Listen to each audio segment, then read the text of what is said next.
देवदर्शनासाठी परगावी गेलेल्या एम प्रशांत यांच्या घराला अज्ञात चोरट्यांनी लक्ष्य केलं।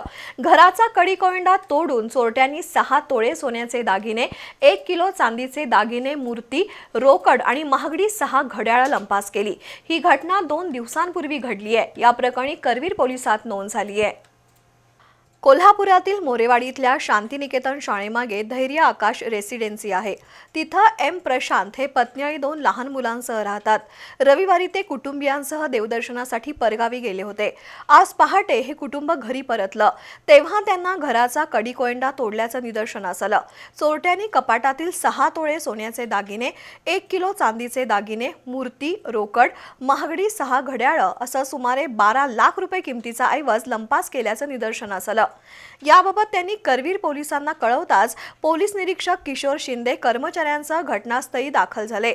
श्वान पथक आणि ठसे तज्ञांना पाचारण केलं होतं। या चोरीचा छडा लावण्यासाठी गुन्हे शोध पथकातील कर्मचारी आज दिवसभर सीसीटीव्ही फुटेजची तपासणी आणि गुन्हेगारांविषयी माहिती घेत होते। चोरीची नोंद करवीर पोलिसात झाली आहे।